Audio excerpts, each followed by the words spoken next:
Is discipline another word for punishment? I'd say not. It's not punishment, it's the key to steady progress. In this video, we're going to reframe discipline into a more gentle friend. One that helps us reach our goals and dreams, rather than beating us down with impossible demands. Discipline can conjure up images of harsh regimes and difficult timetables, boot camps, strict diets, and punishment for slipping up.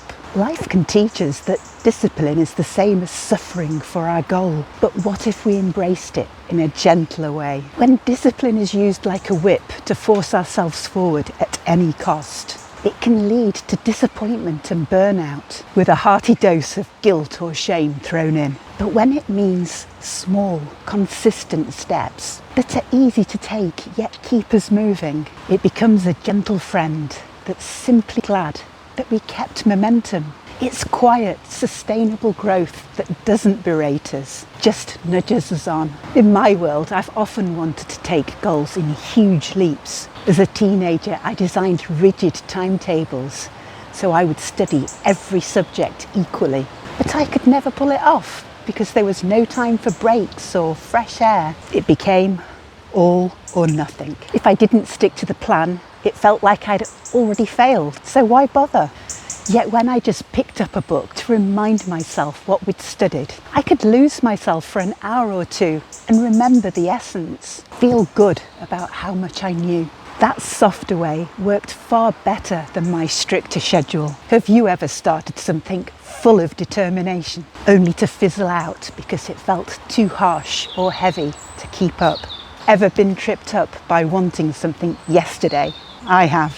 I've been so disappointed that my big leap didn't take me to my goal in a single bound, but I told myself it wasn't meant for me. Wrong time, wrong idea. But over time, I've learned that the achievements that mean the most are the ones where I kept quietly plugging away for a long while. The times when I was the consistent tortoise, not the done in a flash hare. Tortoise steps are small enough that you don't dread them, so you don't put them off. You don't scare yourself into thinking that they can't be accomplished. You just get on with it. Life today revolves around quick and easy answers, but real progress often asks us to become the person who can handle the goal. That's why so-called overnight success usually hides years of persistence and growth. Like when I've needed to get fit, committing to a daily walk has done more for me than a gym membership. Cooking my own meals has kept me more healthy than any packaged option. Choosing healthier options rather than banning things means that I look after myself well most of the time, and I feel all the better for it. I've created a free one-page PDF tool that highlights all of the tools that I'm talking about today. It's linked in the description.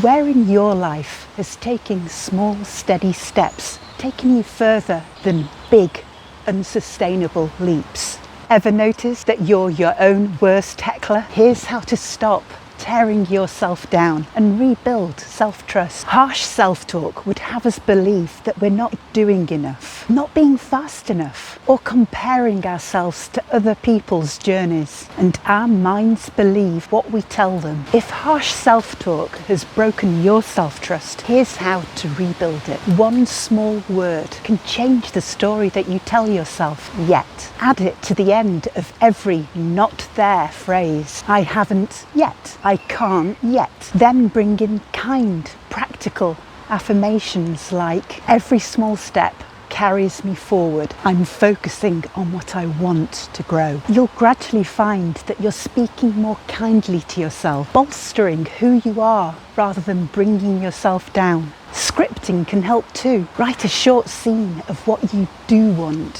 What are you doing? How are you feeling? What can you see? What do you say? What are you hearing? What are you sensing? Fill in details that excite you. Your imagination loves specifics, and feeling it clearly makes it easier to move forward. Sometimes a simple rephrase is enough to stop you from quitting. For me, when yet another door seemed to slam shut, like when my website and blog got very little interest, despite concerted effort, I wanted to give up. But asking, What if there's a better way? Opened my thinking instead of shutting me down. And I tried a different platform. That small mental shift kept me moving. What's one sentence you could soften for yourself by adding the word yet? Ever joked? What did you want? A gold star? Surprisingly, a star, a tick, or a line in a journal can motivate us at any age. They're proof that we showed up, and that proof builds self-trust, because self-trust grows every time we keep a promise to ourselves. Celebrate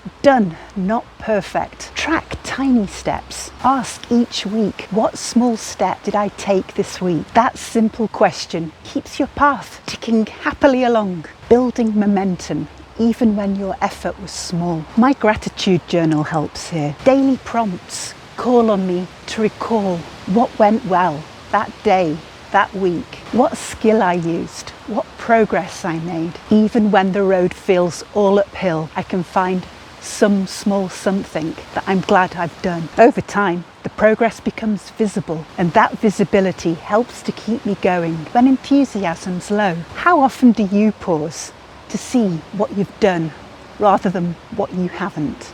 Ever dismissed a small win because there's still a long way to go? Don't. Every small win is a solid peg to the greater goal. Here's the thing, the 10th step is every bit as important as the 100th. That nothing win that you shrugged off is a crucial part of the path. We're learning and teaching ourselves self-belief at every stage. Being stingy with celebration stifles momentum. When we choose to acknowledge mini wins, we enjoy our progress, and enjoyment keeps us moving.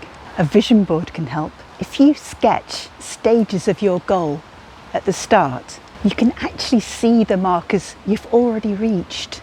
Or you could choose a power song that lets you feel your progress. For me, it's Feeling Good by Nina Simone. Its joyful crescendos make it an I'm happy to be alive kind of song. It's powerful and uplifting in one, so I can savour a high or lift myself up from a low. I've noticed this with writing too. At first I didn't pay much attention to how blogs and scripts were evolving week on week.